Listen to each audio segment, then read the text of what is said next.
Alright, first topic ahead of us is dissecting cybersecurity's biggest threat: black hat hackers. Without them, cybersecurity wouldn't even need to exist. But we already know that not all hackers are bad. We have bad hackers and we have good hackers. Both of them exist in large number and they are everywhere on the internet. Bad hackers are there to inflict damage, while good hackers are there to protect and secure. But it's time we start using real terms for this that we're already introduced to. Let's refer to bad hackers as black hat hackers and to good hackers as white hat hackers. Since we already know what both white hat and black hat hackers intend to do on the internet, let's move our focus on the black hat hackers since it's much more important to understand the bad guys. Let's dissect black hat hackers by their main motives as well as by their personality traits. Now, it's important to mention that not all the black hat hackers will have these traits and these motives, and sometimes they can be rather deceiving both in real life and in cyber world. But most of them will, however, have some of these traits and motives. Okay, let's talk about the motives first. One of the most obvious one would be monetary or financial gain.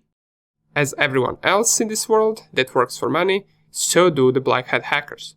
They just decided to use their skills for bad cause and to earn money illegally by hacking and phishing other people and companies.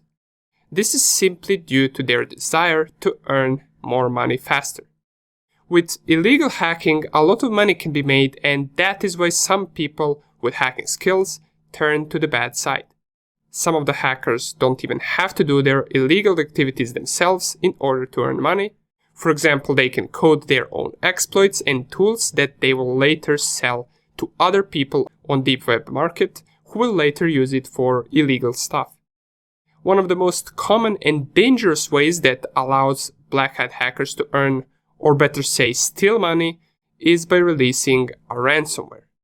Now, ransomware is something that we will talk about rather soon, but it simply infects and encrypts the target's data and then asks for money in order to decrypt that data.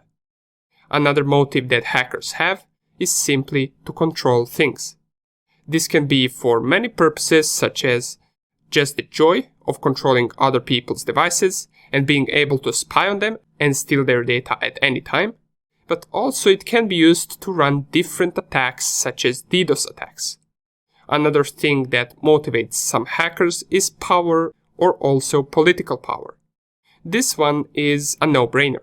Political wars are being fought on every field, including cyberspace. Sometimes, even the country can be standing behind a strong hacking group and give them all the resources they need in order to run the attacks against other organizations or countries. This is not that uncommon, and later in the course we will mention some of the attacks that happened between different countries in cyberspace. And another common motive that some hackers have is simply to destroy everything they can. This destructive mode can be tied with some other motives, but it can also be the only motive out there. Some hackers are just not happy with the world and tend to destroy everything they can. Besides these, there are other motives as well, such as religious motives or greed and curiosity, but these ones are the most common. And just to mention that entire time, we're only referring to the black hat hackers. As far as coming to their personality traits, we can point out a few.